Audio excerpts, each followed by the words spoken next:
Hi everyone, in front of me I've got INFINIX Note Edge, and let me share with you how to activate automatic software updates on this device.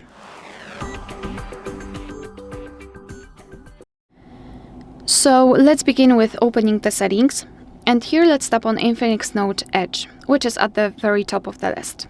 Now we have to localize a build number to open developer options, because unfortunately in this device we do not have a user-friendly option to activate automatic software updates. So we have to do it via developer options.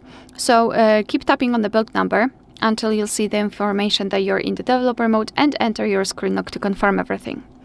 Now we can go back to the general list of the settings, scroll all the way down and go to System.